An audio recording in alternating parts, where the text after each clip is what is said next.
Hello and welcome to another session of Study with Sree. My name is Sree and today I will be covering the human eye and the colorful world. So, first of all, we have the human eye. Now, this is a bit of bio, I know. So, this part is known as the sclerotic. It is the outermost portion. It's like a thin membrane. Next up, we have the choroid. This is mostly rich in glial cells. Next up, we have the retina. Now, this is filled with neuron receptors and it's a very sensitive screen for everything that all the light that is going to be falling. And as you know, the image formed on the retina is normally flipped over. Now, this entire part, this mushy part, which normally nobody labels, is actually the vitreous humor, which is filled with a kind of fluid. This is the crystalline lens, which mostly gives us the ability to see. These are the ciliary muscles which can extend or reduce the size of the ciliary of the crystalline lens, thus tweaking the focal length of the crystalline lens. This is the aqueous humor. So both of these are mostly similar in types of their state. Now this in the middle, this part is known as the pupil.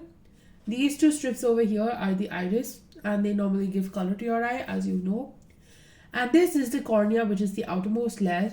Of course, over this we have the sclera, but cornea is mostly the outermost layer. This breathes with the air outside and is mostly responsible for refracting all the light into the eye. Now we have to remember that in the retina there are mainly two different types of receptors. They are cones and rods. Now we have 10 million cones and these help us see color and bright light. And we have 100 million rods which help us to see in the night. So if you don't have enough vitamin A, then some of your rods will not be functioning properly, and that's why you won't be able to see well at night. So now we have two different spots on the retina which are very, very important. So first of all, we have the yellow spot. Now yellow spot is also called the fovea centralis. It is this place which is slightly raised above the retina, and this has the most cones and rods. And this is the most sensitive area of the retina. Next up, we have the blind spot. Now, the blind spot is somewhere over here. Since you can see that the optic nerve is coming out from here. So, the blind spot is somewhere over here. Here, because there are very, very less cones and rods. And this pretty much has no receptors at all. So, we won't be able to see anything from the blind spot. However, because the blind spot is so tiny, tiny, tiny inside the retina, we won't be able to notice the difference.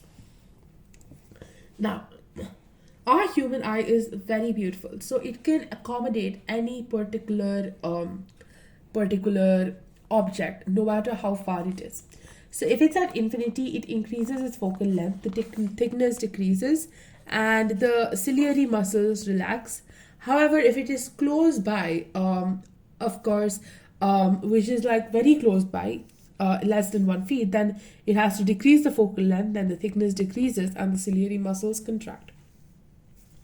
Now the near point is the point nearest to the eye from which we can actually see clearly. Normally this is 25 centimeters and the far point is till infinity. So technically we should be able to see everything no matter how far it is. And our range of vision is normally from 25 centimeter to infinity. Now, what can go wrong in our eye? So, of course, then we have the defects. So, first of all, we have myopia. So, myopia is when we have an elongated crystalline lens, and that time we are not able to see everything from infinity, just like me. Then we have to use a concave lens. Similarly, over here we even have, as you can see over here, there has to be an increase in the length of an eye or there is excessive curvature.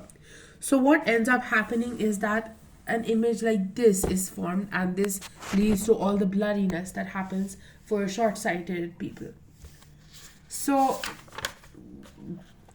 and similarly, we even have hypermetropia. So hypermetropia is when we cannot see things which are very close to us, like let's say 25 centimeters.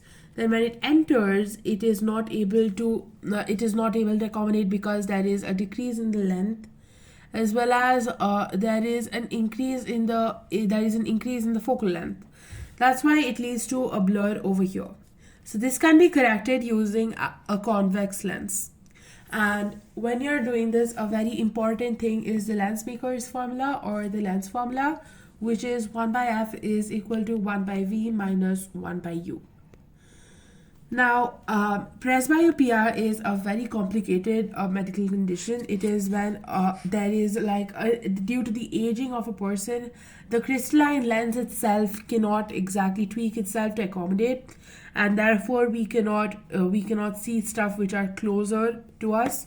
And this is exactly why most of the senior citizens require reading glasses. Now, there is another last one which is not there in the syllabus but is very important. It's astigmatism.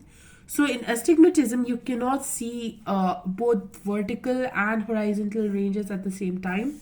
This is probably because your focal length is kind of screwed up either at the vertical length or at the horizontal length. So this can be corrected by putting a cylindrical lens. You've probably heard about cylindrical power. So this is mostly what you're talking about. The cylindrical lens, which is to be installed so that we can see clearly. Next up, we come to dispersion or the colorful world in this chapter. So here we have a prism. So now the most important angles in a prism are going to be the main angle of prism, which is represented by D over here. We have I, or the angle of incidence. Then we even have R, or the angle of the emergent ray, or E. Then we have these two angles. Those are not very important. But the most important angle over here is the angle of deviation, which is shown here, which is the angle between the incident ray and the emergent ray, and lots of stuff have to be produced to make this. So now, what are some important formulae which we have to know over here? We have to remember this formula, which is I is equal to A plus angle of deviation by 2, and R is equal to A by 2.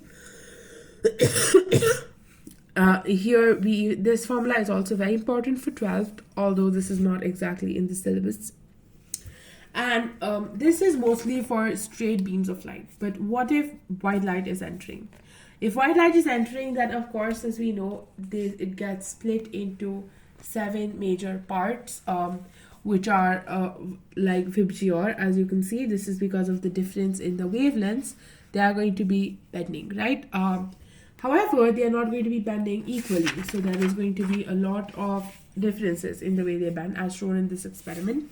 So violet is going to bend the most and it's going to go down, and red is going to bend the least and it's going to go up, because the less the wavelength, the easily it can bend, right? And then it falls on the screen. But now there is another thing which is very important, which is the formation of a rainbow. Now the formation of a rainbow is something similar what happens, but on a very more complex scale.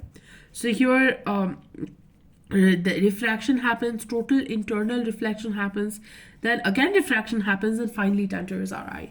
So there is a very complicated process over here, and I'll be coming to total internal refraction.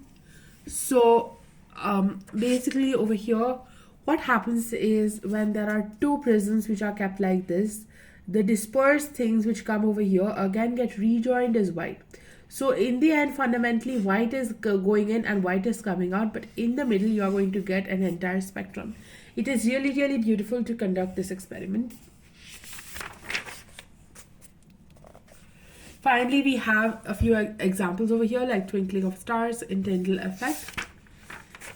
And lastly, we have the applications like rainbows and even the different spectacles that we can see in the outer world. Thank you so much for watching. Until next time.